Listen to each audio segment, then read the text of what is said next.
बिस्मिल्लाहिर्रहमानिर्रहीम। अस्सलामुअलैकुम। I am doctor Usman और आप लोग देख रहे हैं एस्ट्रोलॉजिकल गाइडेंस। आज की वीडियो में हमारा टॉपिक है yearly prediction for 2023 for cancer ascendant people. ये वीडियो जो हम बना रहे हैं ये कैंसर असेंडेंट वालों के लिए है। बाकी जिनका सन साइन कैंसर है या मून साइन कैंसर है उनके लिए ये वीडियो यूज़लेस है। हम असेंडेंट के लिए वीडियो बना रहे हैं, इसीलिए हमने यहाँ पे कैंसर मेंशन किया है और यहाँ पे 4 साइन लिखा हुआ है, क्योंकि वैदिक एस्ट्रोलॉजी के अंदर जो 4 नंबर होता है वो कैंसर साइन से एसोसिएट होता है। मतलब 4 अगर कहीं पे लिखा हुआ है किसी हाउस के अंदर तो इट्स मीन उस हाउस के अंदर जो साइन है वो कैंसर है। और जिन भी लोगों का बर्थ चार्ट के अंदर फर्स्ट हाउस के अंदर 4 नंबर लिखा है उन लोगों के लिए ये वीडियो है। हम क्योंकि उनका असेंडेंट जो है वो कैंसर है, तो जब भी हम ईयरली प्रेडिक्शन के लिए वीडियो बना रहे होते हैं तो हम 4 मेजर प्लैनेट्स की बात करते हैं जो लॉन्ग ड्यूरेशन में अपना साइन चेंज करते हैं। मींस एक साइन से दूसरे साइन के अंदर ट्रैवल करने में वो ज़्यादा लंबा टाइम पीरियड लेते हैं। और वो 4 प्लैनेट जो हैं, सबसे पहले हम जुपिटर के बारे में बात करेंगे, सैटर्न के बारे में बात करेंगे और राहु केतु के बारे में बात करेंगे। जुपिटर जो सबसे पहले हम बात करते हैं जुपिटर के बारे में। देखिए, जुपिटर के बारे में हमने बताया जुपिटर 1 साल तक एक साइन के अंदर रहता है, फिर वो दूसरे साइन के अंदर मूव करता है। तो पिछले तो पिछले 12 अप्रैल 2022 से जुपिटर आपके 9th हाउस के अंदर मूव कर रहा है, पाइसेस साइन के अंदर। देखिए, ये आपका 9th हाउस है। 1 2 3 4 5 6 7 8 9, अगर हम खाली बॉक्सेस को काउंट करें तो ये 9 बॉक्सेस आएंगे। जो नंबर लिखे हुए हैं वो बेसिकली साइंस होते हैं। तो जुपिटर आपके 2020 अप्रैल से लेके आपके 9th हाउस के अंदर प्रेजेंट है और यहीं पे ट्रैवल कर रहा है और अपने ही साइन के अंदर प्रेजेंट है। तो हम ऐसा समझ के चला जा सकता है कि पिछले 7-8 महीने से आपको जो आपके लक के हवाले से, क्योंकि 9th हाउस रिलेटेड होता है आपके लक से, आपके फादर से, आपके फादर की टीचिंग से, फॉरेन ट्रैवल से। देखिए, फॉरेन लैंड में जो फॉरेन हम जिस जगह पे रहते हैं, बाहर कंट्री के अंदर या कहीं पे भी अपनी बर्थ प्लेस से अलग, वो हम 12th हाउस से देखते हैं। मगर जो जर्नी है, जो ट्रैवल है आपका एक जगह से दूसरी जगह जाना, कि ट्रैवल कब है आपका, वो हम 9th हाउस से देखते हैं। तो इस टाइम पीरियड में हम ये मान के चल सकते हैं कि पिछले 7-8 महीने से आपके ये फादर के रिलेटेड आपके मामला, उनसे रिलेशंस आपके काफ़ी अच्छे रहे होंगे। आपके टीचर्स जो भी होते हैं वो भी हम 9th हाउस से देखते हैं, तो उनसे भी आपके रिलेशन काफ़ी अच्छे रहे होंगे। आपको बहुत अच्छे मेंटोर्स मिले होंगे इस टाइम पीरियड के अंदर। जो भी लोग स्टडीज़ में या अपनी पढ़ाई कर रहे हैं इस टाइम के अंदर या पोस्ट ग्रेजुएशन कर रहे हैं, तो आपने नोटिस करेंगे जिन जिन लोगों का भी कैंसर असेंडेंट है, पिछले 7-8 महीने में आपको बहुत अच्छे टीचर्स और बहुत आपसे जो सिंसियरिटी के साथ आपको सिखाएंगे, वो इस तरह के टीचर्स आपको मिलेंगे। क्योंकि आपकी जितनी भी टीचिंग्स होती हैं, आपके मेंटोर्स को भी हम 9th हाउस से देखते हैं। और अगर आप पिछले 7-8 महीनों से कोई ट्रैवल के लिए ट्राई कर रहे हैं, फॉरेन लैंड में कहीं आपको जाना है, आपने किसी वीज़े के लिए अप्लाई किया हुआ है, तो हाई चांसेस हैं कि 24 अप्रैल 2023 तक आपका कोई मामला बन जाए, क्योंकि जुपिटर यहाँ पे 24 अप्रैल 2023 तक स्टे करने वाला है। उसके बाद जुपिटर आपके 12th हाउस में इसके बाद जुपिटर आपके 10th हाउस में मूव कर जाएगा, जहाँ पे पहले से राहु प्रेजेंट है। अब एस्ट्रोलॉजी के अंदर राहु और जुपिटर का जो कॉम्बिनेशन होता है, जब भी ये चाहे वो बर्थ चार्ट में एक जगह पे प्रेजेंट हो एक हाउस के अंदर या फिर ट्रांजिट के अंदर, तो उसको इतना अच्छा कंसीडर नहीं किया जा सकता। मगर जुपिटर जो है वो एस्ट्रोलॉजी के अंदर बहुत पॉजिटिव प्लैनेट कंसीडर किया जा सकता है। तो आफ्टर 24 अप्रैल 2023 जब जुपिटर आपके 10th हाउस में आ जाएगा, तो ये आपके जो 10th हाउस के मामलात हैं, जो कैरियर से रिलेटेड है, आपके स्टेटस से रिलेटेड है, आपके काम करने की नोयत से रिलेटेड है, काम करने की जगह से रिलेटेड है, आपके वर्क एनवायरनमेंट से रिलेटेड है, आपके रिस्पेक्ट से रिलेटेड, आपके अथॉरिटी से रिलेटेड है, तो वहाँ पे अभी राहु प्रेजेंट है मार्च 2022 से। तो यहाँ पे काफ़ी हलचल मची हुई होगी आप, क्योंकि राहु जो है वो ऑब्सेशन और प्रॉब्लम्स क्रिएट करता है। तो हो सकता है कि आपके कैरियर, आपके जो बॉसेस हों वो आपको डिसलाइक कर रहे हो इस टाइम पीरियड में, उनसे कोई आपकी अनबन चल रही हो या आपकी इतने अच्छा मामला नहीं चल रहे हो वर्क प्लेस पे। मगर जब जुपिटर इधर 10th हाउस के अंदर ट्रांजिट कर जाएगा आफ्टर 24 अप्रैल 2023, तो ये एक्सपेक्ट किया जा सकता है कि उन मामला को कंट्रोल करेगा, क्योंकि जुपिटर आपके 9th हाउस को कंट्रोल करता है और आपके 6th हाउस को कंट्रोल करता है। तो इस टाइम पीरियड में जुपिटर आपके जो बिगड़े हुए मामला चल रहे हैं पिछले 7-8 महीने से, मार्च 2022 से, उनको काफ़ी स्टेबल करेगा। मगर फिर भी जब तक राहु यहाँ पे प्रेजेंट है, तो ये आपको काफ़ी केयरफुल होकर रहना पड़ेगा अपने कैरियर के हवाले से, अपने मामलात के, अपने वर्क प्लेस के हवाले से, कि आपकी बॉसेस से आपको जो है काफ़ी रिलेशनशिप बना के रखने पड़ेंगे इस टाइम पीरियड में, क्योंकि हाई चांसेस होते हैं कि आप अपने बॉस से जो है बहस में इन्वॉल्व हो जाएं या उनसे आर्ग्यूमेंट के अंदर इन्वॉल्व हो जाए किसी तरह से, और आपको वहाँ से फायर कर दिया जाए या निकाल दिया जाए, क्योंकि इस टाइम पीरियड में आप किसी की सुनते नहीं हैं जब राहु 10th हाउस के अंदर जो है वो चल रहा होता है या ट्रांजिट कर रहा होता है। खैर, जुपिटर जब यहाँ पे आ जाएगा तो फिर वो उसके बाद काफ़ी स्टेबल करेगा मामलात को, मगर फिर भी आपको केयरफुल रहने की ज़रूरत है। तो अब हम बात करते हैं सैटर्न के हवाले से। देखिए, सैटर्न आपके पिछले 2.5 साल से 7th हाउस के अंदर कैप्रिकॉन साइन के अंदर मूव कर रहा है। सैटर्न जो है वो कैप्रिकॉन साइन और एक्वेरियस दोनों का लॉर्ड होता है। तो सैटर्न अपने ही साइन के अंदर चल रहा था, मगर 17 जनवरी 2023 को सैटर्न आपके 8th हाउस के अंदर मूव कर जाएगा, एक्वेरियस साइन के अंदर, जो कि एक्वेरियस साइन भी सैटर्न का अपना ही साइन होता है। सैटर्न देखें 2 साइन को कंट्रोल करता है एस्ट्रोलॉजी के अंदर, एक कैप्रिकॉन और एक एक्वेरियस।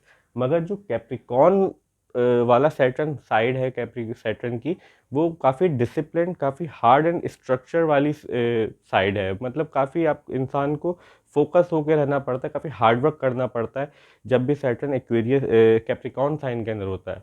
मगर जब एक्वेरियस साइन के अंदर चला जाता है तो ये थोड़ी लाइटर साइड होती है उसकी, सैटर्न की, क्योंकि सैटर्न यहाँ पे अपने ही साइन के अंदर प्लेस्ड है। और ये एक्वेरियस साइन जो होता है वो इनलार्ज सोसाइटी को, फ्रेंडशिप्स को, मिलने जुलने को रिप्रेजेंट करता है, साइंटिफिक थिंकिंग को रिप्रेजेंट करता है। तो यहाँ पे इतना जो है वो आपके ऊपर बर्डन नहीं फील होता आप लोगों को जब सैटर्न जो है कैप्रिकॉर्न साइन के अंदर प्रेजेंट होता है। तो 17 जनवरी 2023 के बाद जब सैटर्न आपके 8th हाउस में आ जाएगा, तो आप इसके रिजल्ट ऐसे एक्सपेक्ट करके देख सकते हैं कि आप, क्योंकि 8th हाउस आपकी लॉन्जिविटी से रिलेटेड होता है, आपकी इंजरीज से रिलेटेड होता है, आपके इन लॉस से रिलेटेड होता है, और आपके सडन इवेंट्स जितने भी जो अचानक से चीज़ें होने वाली होती हैं, जो सडनली जैसे लॉटरी लगना या फिर एक्सीडेंट्स होना या इस तरह की जो चीज़ें होती हैं, उन हवाले से होता है 8th हाउस। जब सैटर्न यहाँ पे आ जाएगा तो सैटर्न अपने ही साइन के अंदर होगा, तो वो आपको इन चीज़ों, सडन इवेंट से प्रोटेक्शन देगा इस टाइम पीरियड के अंदर। क्रॉनिक डिजीजेस जो होती हैं वो भी हम 8th हाउस से देखते हैं, तो ऐसा मान के चला जा सकता है कि सैटर्न यहाँ पे जो है आपको क्रॉनिक डिजीज से सेफ करके रखेगा, क्योंकि सैटर्न बहुत स्लो मूविंग प्लैनेट है, 2.5 साल के अंदर एक साइन से दूसरे साइन के अंदर ट्रैवल करके जाता है। इसीलिए जो सडन इवेंट्स होते हैं, जो अचानक से होने वाले इवेंट्स होते हैं, उनको वो स्लो डाउन कर देता है। ये यहाँ पे अगर किसी के बर्थ चार्ट के अंदर सैटर्न प्रेजेंट होता है तो हम ये कंसिडर करके चले जा सकते हैं, समझ सकते हैं कि उसकी काफ़ी अच्छी और हेल्दी लाइफ होगी, क्योंकि सैटर्न जब भी यहाँ पे 8th हाउस के अंदर प्रेजेंट होता है या 8th हाउस के अंदर आता है, तो वो हमारे डिजीज़ प्रोसेस, जो क्रॉनिक डिजीज़ अगर किसी को चल रही हो तो उसको स्लो कर देता है, और आपकी लाइफ को हेल्दी और लॉन्ग सडन इवेंट्स को जो है वो मिनिमाइज कर देता है, रोक देता है, क्योंकि सैटर्न मूव ही स्लो करता है। इसी तरीके से ये घर आपके इन लॉस का भी होता है। देखें, सैटर्न एक्वेरियस साइन के अंदर इतना हार्ड एस्पेक्ट नहीं होता, इतना हार्ड फील नहीं होता हमें जितना कैप्रिकॉर्न के अंदर फील होता है, मगर सैटर्न की जो नेचुरल क्वालिटीज़ हैं वो अपनी जगह ही रहेंगी। अब जैसे कि ये 8th हाउस से हम इन लॉज से अपने रिलेशन को भी देखते हैं, जो आपकी वाइफ की फैमिली होती है उनसे, तो वहाँ पे सैटर्न जो है आपको थोड़ा सा डिस्टर्बेंस क्रिएट कर सकता है आपके मामलात के अंदर। यहाँ से हम ब्लेमिंग भी देखते हैं, तो सैटर्न इस जब 8th हाउस में आता है तो आपको एक बर्डन फील करवाता है, आप इस टाइप का बर्डन होता है कि आप दूसरे को ब्लेम भी करते हैं, तो इस तरह का सिचुएशन भी रह सकती है, मगर बाकी चीज़ों में सैटर्न आपको पॉजिटिव इफेक्ट ही देगा। तो अब हम बात करते हैं राहु और केतु के बारे में। देखें, राहु आपके पिछले मार्च 2022 से आपके 10th हाउस के अंदर मूव कर रहा है पिछले 7-8 महीने से। यहाँ पे आपने कहा, जैसे हमने पहले बात की कि यहाँ पे आपने अपने कैरियर के अंदर, अपने वर्क प्लेस के अंदर, अपने बॉसेस के साथ जो अपने रिलेशनशिप्स होंगे, या आपके साथ वहाँ पे वर्क प्लेस पे जो लोग काम करते होंगे उनके साथ जो आपके रिलेशनशिप होंगे वो काफ़ी डिस्टर्ब चल रहे होंगे। डिस्टर्ब से मुराद ये होगा कि एक अलग ही परसेप्शन लोग आपको देख के उस टाइम पीरियड के अंदर एक अलग ही थॉट्स बना लिए होंगे उन्होंने, क्योंकि आपका बिहेवियर इस तरह से होगा, वो आपको इतना नोटिस नहीं होता क्योंकि सिचुएशन ही इस तरह की बनती है। तो राहु जो है आपके यहाँ पे अक्टूबर 2023 तक 10th हाउस में प्रेजेंट रहेगा, उसके बाद वो 9th हाउस में चला जाएगा, क्योंकि राहु और केतु हमेशा रेट्रोग्रेड मोशन में ही मूव करते हैं। जैसे जुपिटर आपके 10th हाउस में आएगा, फिर 11th हाउस में आएगा, मगर राहु और केतु हमेशा साइमल्टेनियसली मूव करते हैं और रेट्रोग्रेड मोशन में मूव करते हैं। मीन्स राहु अभी अगर 10th में है तो वो आपके 9th हाउस में जाएगा, फिर वो आपके 8th हाउस में जाएगा। इस तरीके केतु अभी आपके 4th हाउस में है तो वो 3rd हाउस में जाएगा, फिर 2nd हाउस में जाएगा। केतु अगर जब आपके 3rd हाउस में जाएगा तो राहु 9th हाउस में होगा, और एक साथ मूव करेंगे, ये साइमल्टेनियसली मूव करते हैं। मीन्स ये एक ही है, इसको इस तरह समझा जाए जैसे कि एक स्टिक है, उसके एक एंड पे जो है राहु है और एक एंड पे केतु है। जब वो रोटेट करेंगे तो दोनों साथ में ही रोटेट करते हैं।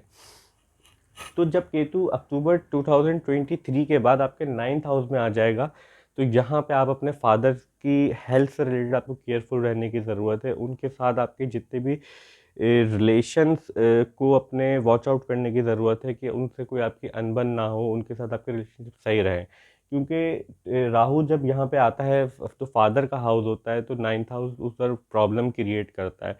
आपके ट्रैवल से मामला जितने भी होंगे उनके अंदर रुकावट क्रिएट कर सकता है। तो मैं आपको ये सजेस्ट करूँगा कि आप अपने जितने भी ट्रैवल से रिलेटेड मामला हैं जो आप करना चाह रहे हैं, तो वो आप अक्टूबर 2023 से पहले पहले, या आप कहीं अप्लाई करना चाह रहे हैं तो उससे पहले करें, उसके बाद ना करें। या ट्रैवल को प्लान फिर उससे पहले पहले कर लें अगर आप कुछ करना चाह रहे हैं, क्योंकि उसके बाद फिर चांसेस हैं कि आपको जो है इसमें प्रॉब्लम आ सकती है। मीन्स ऐसा होता है कि एफर्ट तो बहुत होती है, मेहनत तो बहुत करता है आदमी, मगर उसको फिर वो फुलफिल नहीं हो पाता इन दी एंड, कोई ना कोई रुकावट आ जाती है।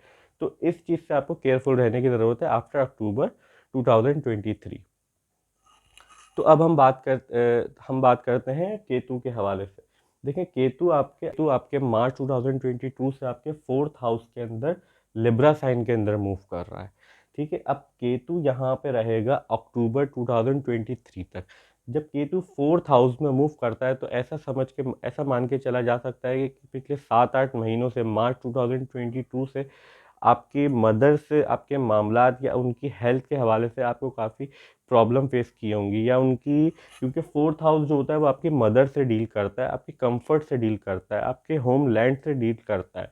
ऐसा बहुत इस टाइम पीरियड में जब केतु 4th हाउस में होता है तो ज़्यादा चांसेस होते हैं कि आप अपने बर्थ प्लेस से किसी दूसरे प्लेस पे चले जाएं, या आपको ट्रैवल के चांसेस मिलते हैं। क्योंकि आज कल के दौर के अंदर अपने मुल्क से, अपने बर्थ प्लेस से दूर जाने का मकसद यही होता है कि आप जो है मुल्क से दूर चले जाएं अपने, या ट्रैवल कर लें कहीं।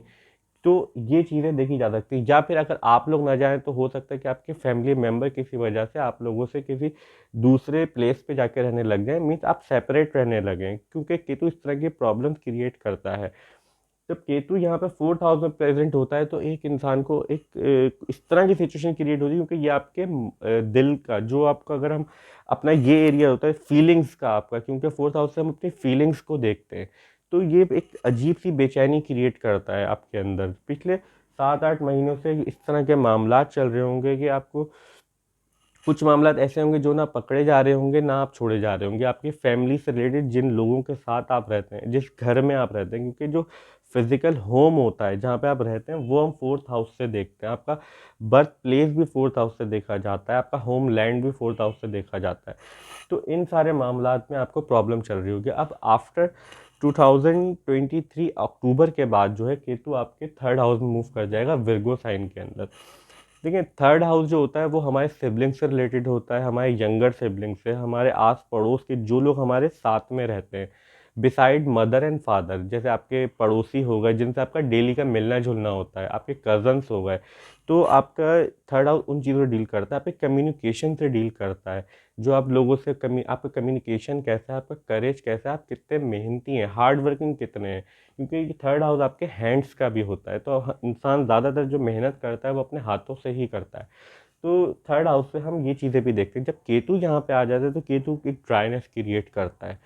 इस आफ्टर 2023 अक्टूबर के बाद से आप ये एक्सपेक्ट कर सकते हैं कि आपके मामलात जो है कम्युनिकेशन के हवाले से लोगों से इतने अच्छे नहीं रहेंगे, आप लोगों से बात करना इतना पसंद नहीं करेंगे, क्योंकि केतु एक तरह का डिटैचमेंट क्रिएट करता है। जिस हाउस में मूव कर रहा होता है उस हाउस के जो लिविंग सिग्निफिकेंस होते हैं आपके भाई बहनों से, हो सकता है कि आपकी कोई मामला थोड़े इतने अच्छे ना चलें आफ्टर अक्टूबर 2023, क्योंकि जब केतु आपके थर्ड हाउस में आएगा तो वो उन लोगों से ऐसे मामला क्रिएट करवा सकता है। तो आपको इस मामले में केयरफुल रहने की ज़रूरत है 2023 अक्टूबर के बाद से। देखिए, साल में सैटर्न जो होते हैं वो रेट्रोग्रेड भी होते हैं, ठीक है। राहु केतु जो है वो हमेशा रेट्रोग्रेड ही मूव करते हैं, मगर बाकी प्लैनेट्स जो हैं सन, मून, सैटर्न, वीनस, मरकरी, ये सारे कुछ टाइम के लिए रेट्रोग्रेड होते हैं। मगर जब रेट्रोग्रेशन का टाइम आएगा जिस मंथ में, तो हम जुपिटर और सैटर्न की रेट्रोग्रेशन टाइम को भी हम डिटेल से डिस्कस करेंगे मंथली प्रेडिक्शन वीडियोस के अंदर। अभी सिर्फ इतना पता होना ज़रूरी है, क्योंकि जब भी प्लैनेट रेट्रोग्रेड होता है तो वो अर्थ पे उसका इन्फ्लुएंस ज़्यादा होता है। जिस टाइम पे भी जो भी प्लैनेट रेट्रोग्रेड होता है तो उस टाइम पे जो भी वो इफेक्ट दे रहा होता है, चाहे वो पॉजिटिव इफेक्ट दे रहा हो या नेगेटिव इफेक्ट दे रहा हो, वो डबल हो जाते हैं। तो अभी हमें सिर्फ इतना पता होना चाहिए। और इस साल के अंदर 2 सूरज ग्रहण होंगे और 2 चांद ग्रहण होंगे 2023 के अंदर। जो पहला सूरज ग्रहण होगा वो आपका 20 अप्रैल 2023 को होगा, एरी साइन के अंदर, आपके 10th हाउस में 29 डिग्री पे। तो देखिए, बता जब अब इसका वक्त आएगा जिस टाइम पे हम मंथली प्रिडिक्शंस कर रहे होंगे तो उसमें डिटेल में इस बारे में बताएंगे, मगर अभी आपको इतना पता होना चाहिए कि देखिए, सूरज ग्रहण हो या चांद ग्रहण हो, वो जिस भी हाउस में हो रहा होता है तो उस हाउस की सिग्निफिकेंस से रिलेटेड हमें केयरफुल रहने की ज़रूरत है। और ये आपको जब भी पता होगा कि आपके किस हाउस में हो रहा है, अगर सूरज ग्रहण या चांद ग्रहण हो रहा है, जब आपको अपना असेंडेंट पता होगा। तो कैंसर असेंडेंट वालों के चार्ट के अंदर 20 अप्रैल 2023 को जो पहला सूरज ग्रहण होगा वो 29 डिग्री पे 10th हाउस के अंदर होगा, एरी साइन के अंदर। और जब भी चांद या सूरज ग्रहण होता है तो उसके असरात जो होते हैं, उसके इफ़ेक्ट्स जो होते हैं, वो उसी दिन के लिए नहीं होते, उसके अगले 5 दिन और आग पीछे 5 दिन, मीन्स आप उसके 5 to 10 डेज के अंदर उसके असरात होते हैं। ज़रूरी नहीं कि उसी दिन आपको फील हो या उसी दिन आपका कोई इफेक्ट इस तरह का हो। उन 5 से 10 दिनों में कभी भी आपको हो सकता है फील, या उसके इफेक्ट्स आ सकते हैं। तो अभी हमें यहाँ पे इतनी बात पता होनी चाहिए। बाकी हम फर्दर मंथली प्रेडिक्शन के अंदर जब ये टाइम आएगा सूरज ग्रहण या फिर चांद ग्रहण का, तो हम डिटेल में उसके बारे में बताएंगे मंथली प्रेडिक्शन वीडियोस के अंदर। तो हमारी आज की video yearly prediction for 2023 for cancer ascendant यहीं तक थी। आई होप कि वीडियो आप लोगों को अच्छी लगी होगी और आप लोगों के लिए हेल्पफुल होगी। और अगर वीडियो आपके लिए हेल्पफुल हो तो प्लीज़ वीडियो को लाइक कीजिए, चैनल को सब्सक्राइब कीजिए। मिलते हैं नेक्स्ट वीडियो में। जब तक के लिए अल्लाह हाफ़िज़, टेक केयर।